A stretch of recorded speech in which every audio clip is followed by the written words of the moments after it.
m'a demandé si je pouvais expliquer comment on peut résoudre une équation au carré. D'abord, une équation, c'est quelque chose qui ressemble à ça.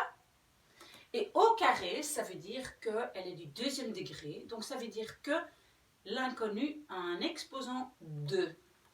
Le plus haut, il n'y a pas de 3, 4, etc. Le plus élevé, c'est 2. Ok, très bien. Donc, qu'est-ce que veut dire maintenant résoudre une équation? Ça veut dire que je vais essayer de regarder où elle traverse l'axe X. Et alors, il y a encore une chose que je dois dire, c'est que quand on a donc une équation au carré ou une fonction au carré, ça représente toujours un parabole. Donc, vous voyez comme une sorte de smiley qui est content ou pas content. Ok, très bien. Et qu'est-ce que donc, pour la résoudre, qu'est-ce que je vais faire? Résoudre, ça veut dire, je vais trouver où elle traverse l'axe X. Ici, elle traverse à 2 endroits. Ici, le parabole, il traverse l'axe X à 2 endroits. Ici, j'ai un parabole qui touche l'axe X, donc il n'y aura qu'un point où elle traverse, où elle touche. Voilà.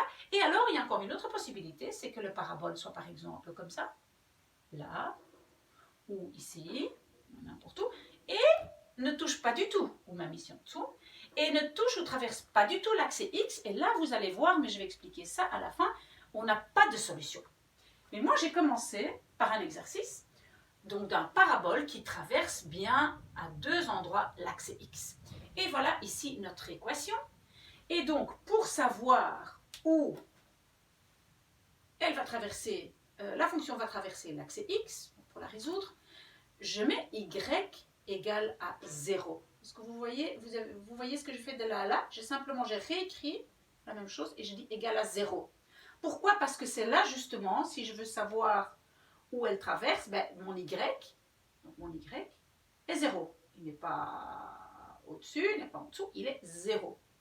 Et donc ça veut dire, je vais essayer de trouver la solution et alors je l'ai résolue.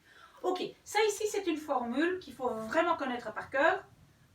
Vous en aurez besoin encore très souvent dans les cours de maths. Donc cette formule, on doit connaître par cœur pour trouver justement les valeurs de x où elle traverse l'axe.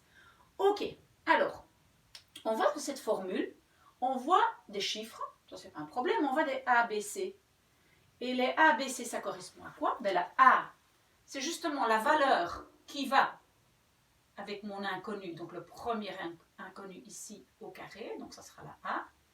Ici, le chiffre qui est juste devant le X exposant 1, ça sera le B. Et le chiffre ici qui est tout seul, qui n'a pas d'inconnu, ça sera le C. Voilà, maintenant, ce n'est pas du tout difficile à calculer. Donc, ma formule dit, je dois prendre moins B. Et donc, j'ai vu que B est plus 3, moins B, c'est moins 3. Et puis, j'avance dans ma formule, plus ou moins, je laisse ça pour l'instant. La racine carrée de B au carré. Et B était 3, donc B au carré, moins 4 fois A, la A était 1, je ne l'écris pas parce que le 1 je ne dois pas écrire, 1 fois C. Donc le C ici j'avais dit, ça c'est moins 10, C. Voilà. Et en dessous, divisé par 2A. Donc 2 fois A, ça fait 2 fois 1. Voilà, ça c'est toute ma formule pour cette équation-ci. Ok, alors je continue. Moins 3 plus ou moins la racine carrée de 3 fois 3, 9. Et puis j'ai moins fois moins, ça fait plus. 4 fois 1 fois 10, ça fait 40. Ok. Divisé par 2 fois 1, c'est 2. Ok. Et maintenant, parce que je vais une fois prendre plus et une fois prendre moins. Donc d'abord, ici, je vais prendre plus et là, je vais faire moins. Donc, moins 3 plus la racine carrée de 49, c'est 7, divisé par 2. Ok. Le deuxième, je fais moins. Je fais moins 3, moins la racine carrée de 49, c'est 7, divisé par 2. Et après, c'est facile. Moins 3 plus 7 fait 4. 2, la solution est 2. Ici, moins 3 moins 7, ça fait moins 10, divisé par 2. Donc ici, ces valeurs-là, ça veut dire que là, le parabole traverse l'axe. Donc probablement, ça ici, enfin, je ne l'ai pas très bien...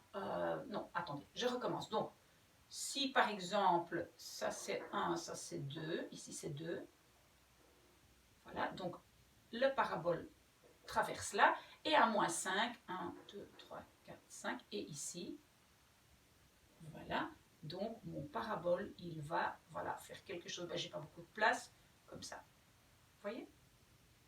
Et je sais qu'il sourit que c'est un parabole dans ce sens-là, parce que ça ici c'est positif. Ici, devant le x au carré, il y a un moins, alors mon parabole est comme ça. Ok, très bien. Alors, encore quelque chose, c'est que ce qui est ici en dessous de la racine, ce morceau-là, je vais l'entourer, on appelle ça aussi le déterminant.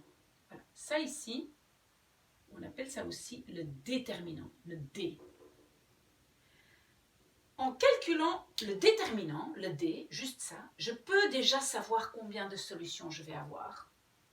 Parce que si ici, comme j'ai eu le cas ici, j'ai quelque chose, donc une valeur qui est positive, qui est au-dessus de 0, je sais que je vais avoir 2 solutions. Si mon déterminant est 0, si toute cette partie-là est 0, vous voyez, si ça c'est 0, et toute cette partie est 0, ben, plus ou moins 0, ça fait la même chose, donc je n'ai qu'une solution. Ça divisé par ça. Et mon déterminant, il est tout à fait parti. Donc ça c'est le cas ici. Si maintenant j'obtiens ici en dessous une valeur négative, donc je fais le calcul et j'ai quelque chose moins, par exemple si ici j'avais trouvé moins 49, je ne peux pas prendre jamais la racine carrée de quelque chose de négatif, donc je n'ai pas de solution. Il y a quelque chose que je ne peux pas calculer. Donc dans ce cas-là, donc si le déterminant est négatif, dans ce cas-là, il n'y a aucune solution. Ça veut dire qu'il sera quelque part là ou là, mais il ne traverse pas le x. Alors si vous voulez essayer de voir si vous avez bien compris, vous allez essayer de résoudre cette équation-là et vous allez découvrir que le déterminant ici sera 0. Et ici, vous essayez de résoudre cette équation-là et vous allez voir que j'aurai quelque chose de négatif en dessous. Voilà, ça c'est toute l'explication. Donnez-moi des nouvelles, posez-moi des questions et je répondrai avec plaisir.